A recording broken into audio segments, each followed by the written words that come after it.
में राहुल अपनी बीवी मीता के साथ रहता था। मीता की माँ की तबीयत खराब होने के कारण राहुल अपनी बीवी मीता को उसके मायके छोड़ देता है।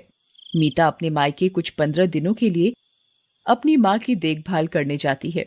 मीता अपने मायके में अपनी माँ की बहुत सेवा और देखभाल करने के बाद जब उसकी माँ की तबीयत ठीक हो जाती है तो अपने पति राहुल को फोन करती है। हेलो। हेलो जी, कैसी हो तुम मीता? घर पर सब ठीक है ना? तुम्हारी माँ की तबीयत कैसी है? जी, घर पर सब ठीक है और माँ की तबीयत भी बिल्कुल ठीक हो गई है।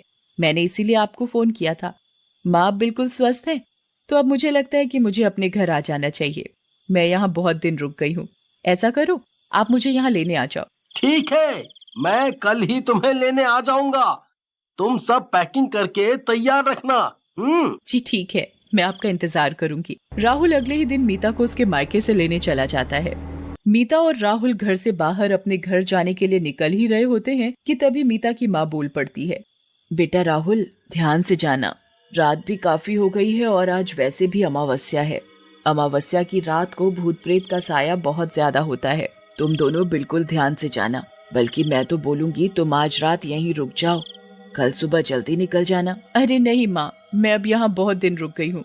कोई नहीं, हम आज ही चले जाएंगे ध्यान से। देख लो बेटा, बस कुछ ही घंटों की बात है। रात बहुत ज्यादा हो गई है और तुम्हें जाना भी दूर है।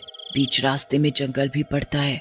वो सुनसान जगह बहुत डरावनी है। मैं तो तुम्हें यही बोलूंगी कि तुम आज रात यहीं रुक जाओ। नहीं माता जी, आप ज्यादा परेशान न हो। हम दोनों सही सलामत घर पहुंचकर आपको फोन करके बता देंगे।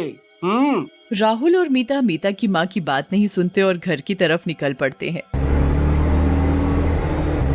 बीच रास्ते में जंगल में एकदम से राहुल की गाड़ी खराब हो जाती है। अरे ये क्या हो गया मेरी गाड़ी को? अभी ही इसे खराब होना था क्या?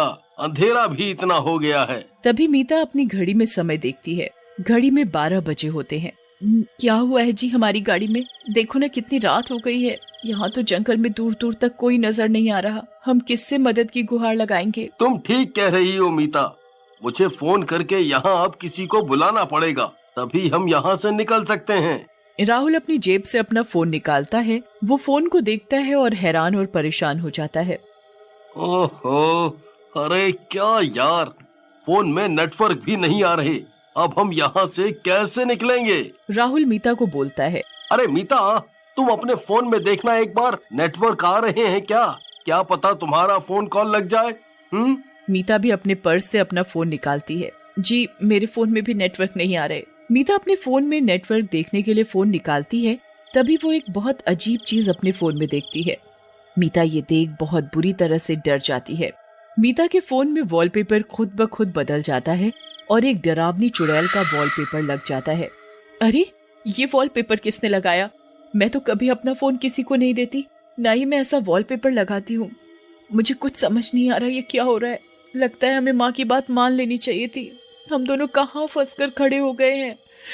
ओह, ना ही हम किसी को बुला सकते हैं। अब तो लगता है सुबह तक इंतजार करना ही पड़ेगा। मुझे बहुत ज्यादा डर लग रहा है, पता नहीं कब होगी ये सुबह। मीता ऐसे बोल ही रही होती है कि तभी राहुल की गाड़ी की लाइट खुद ब खुद जल जाती है। ये देखकर मीता और राहुल बहुत खुश हो जाते हैं। अच्छी देखो, हमारी गाड़ी खुद ब खुद चालू हो गई है। हमें यहाँ से जल्दी निकलना होगा कि इससे पहले गाड़ी फिर से खराब हो जाए। तुम बिल्कुल सही कह रही हो मीता। चलो हम जल्दी से यहाँ से निकल चलें। ये जंगल बहुत डरावना है।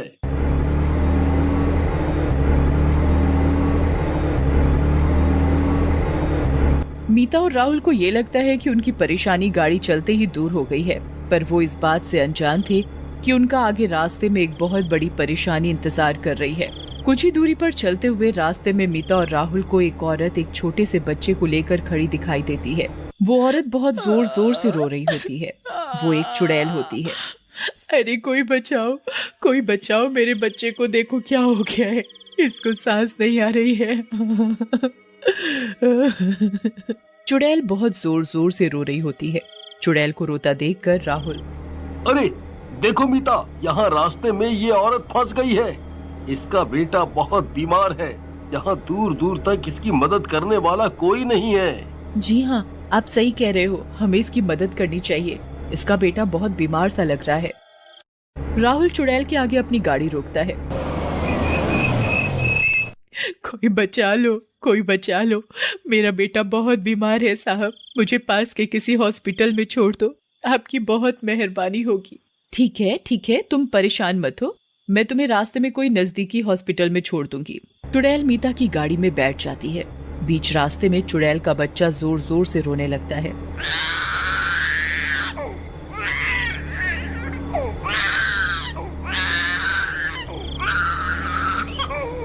अरे ये बच्चा बहुत बीमार लग रहा है, ये इतनी जोर जोर से रो रहा है, लगता है मुझे गाड़ी और तेज चलानी पड़ेगी।